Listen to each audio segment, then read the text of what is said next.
dari mahasiswi Universitas Harapan akan mempresentasikan mata kuliah analisa laporan keuangan dengan dosen Bapak Ahmad Sani SE MNC.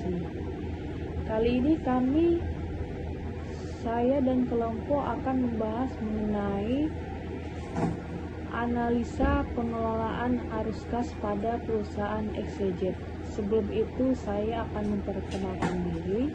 Saya Joya Aryan Syafila, teman saya Anissa Nabira, Fitri Nadia, Fatila Alia, dan tentu Fatma Aulia. Selanjutnya pemaparan akan dimulai oleh saya. Baiklah, sebelum itu, apa itu perusahaan XYZ? Perusahaan XYZ merupakan perusahaan manufaktur yang mengalami pertumbuhan pesat dalam beberapa tahun terakhir. Tapi meskipun laba meningkat, perusahaan mengalami kesulitan dalam memenuhi kewajiban jangka pendek karena arus kas dari aktivitas operasional tidak mencukupi untuk menutupi pengeluaran. Kondisi ini menunjukkan bahwa perusahaan mengalami masalah likuiditas. Artinya, jika perusahaan tidak bisa menangani, maka perusahaan akan berisiko mengalami kesulitan keuangan, bahkan mengalami kebangkrutan. Oleh karena itu, perlu dilakukan analisa terhadap laporan arus kas untuk mengetahui penyebab permasalahan serta solusi yang dapat diterapkan. Pada presentasi ini, kami akan membahas identifikasi masalah, analisa positif dan negatif, serta solusi yang dapat dilakukan oleh perusahaan. Pemaparan selanjutnya akan dijelaskan oleh teman-teman saya. Selanjutnya, identifikasi masalah. Identifikasi masalah dilakukan dengan menganalisis 3 komponen utama dalam laporan arus kas, yaitu aktivitas operasi, investasi, dan pendanaan. Pertama, arus kas dari aktivitas operasi. Aktivitas ini berkaitan dengan kegiatan utama perusahaan seperti penerimaan kas dari penjualan dan pembayaran biaya operasional. Pada kasus ini, arus kas operasi tidak mencukupi untuk memenuhi kebutuhan perusahaan. Artinya, jumlah kas yang masuk lebih kecil dibandingkan jumlah kas yang keluar. Kedua, arus kas dari aktivitas investasi. Aktivitas ini mencakup pembelian maupun penjualan aset jangka panjang. Karena perusahaan sedang berkembang pesat, kemungkinan perusahaan melakukan pembelian mesin, gedung, atau aset lainnya dalam jumlah besar sehingga mengurangi saldo kas. Ketiga, arus kas dari aktivitas pendanaan yang berasal dari pinjaman, penerbitan saham, pembayaran utang, maupun pembayaran dividen. Jika perusahaan memiliki kewajiban utang yang besar, maka kas perusahaan juga akan berkurang untuk memenuhi pembayaran tersebut. Penyebab kekurangan kas meskipun laba positif. Meskipun perusahaan memperoleh laba bersih yang positif, hal tersebut tidak selalu perusahaan memiliki kas yang cukup. Salah satu penyebabnya adalah tingginya piutang usaha, yang dimana perusahaan mungkin banyak melakukan penjualan secara kredit sehingga pendapatan sudah diakui sebagai laba, tetapi kas belum diterima dari pelanggan. Selain itu, persediaan yang menumpuk juga dapat menyebabkan kas yang berkurang. Dana perusahaan terikat dalam bentuk persediaan sehingga belum dapat digunakan untuk kebutuhan lainnya.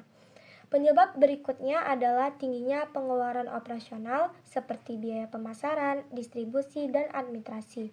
Jika pengeluaran ini terlalu besar, maka arus kas keluar akan meningkat juga. Perusahaan juga mungkin melakukan investasi besar-besaran untuk mendukung ekspansi usaha. Walaupun investasi tersebut bermanfaat dalam jangka panjang, dalam jangka pendek investasi dapat mengurangi ketersediaan. Sisi positif dan negatif. Dari sisi positif, perusahaan menunjukkan beberapa indikator yang baik. Pertama, laba bersih meningkat yang menunjukkan kemampuan perusahaan menghasilkan keuntungan. Kedua, penjualan meningkat sehingga produk perusahaan diterima dengan baik di pasar. Ketiga, perusahaan memiliki peluang pertumbuhan yang tinggi karena sedang berada dalam fase ekspansi. Kemudian keempat, perusahaan lebih mudah memperoleh pendanaan. Namun demikian nih, terdapat beberapa kelemahan atau sisi negatif yang menyebabkan kebocoran arus kas, seperti piutang usaha yang menumpuk menyebabkan kas tertahan, Pada pelanggan, persediaan yang berlebihan juga membuat dana perusahaan tidak dapat berputar secara optimal. Selain itu, pengelolaan modal kerja yang kurang efektif menyebabkan ketidakseimbangan antara piutang, persediaan, dan utang usaha. Ditambah lagi dengan pengeluaran operasional yang tidak terkendali, serta investasi yang terlalu agresif, kondisi ini semakin memperburuk likuiditas perusahaan. Nah, jadi kesimpulannya, perusahaan memiliki kinerja usaha yang baik, tetapi menghadapi masalah serius dalam pengelolaan arus kas dan likuiditas.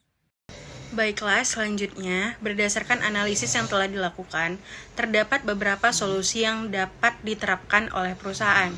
Pertama, memperbaiki pengelolaan piutang dengan mempercepat proses penagihan dan memperketat kebijakan kredit agar kas lebih cepat kita terima. Lalu yang kedua, mengendalikan persediaan agar tidak terjadi penumpukan stok yang menyebabkan dana terjatuh terlalu lama. Ketiga, mengevaluasi dan mengurangi pengeluaran yang tidak diperlukan sehingga arus kas keluar dapat kita tekan. Keempat, pengelolaan investasi secara lebih selektif dan bertahap agar tidak membebani kas perusahaan dalam jangka pendek. Kelima, meningkatkan penjualan tunai serta melakukan restrukturisasi utang apabila kita perlukan. Sebagai kesimpulan, masalah utama yang dihadapi oleh perusahaan XYZ bukan terdapat pada kemampuan menghasilkan labanya, melainkan pada pengelolaan arus kas. Oleh karena itu, perusahaan perlu memperbaiki pengelolaan model kerja, mempercepat penerimaan kas, lalu mengendalikan pengeluaran agar kondisi likuiditas menjadi lebih baik. Sekian presentasi yang dapat kami tampilkan. Lebih dan kurang kami mohon maaf. Wassalamualaikum warahmatullahi wabarakatuh.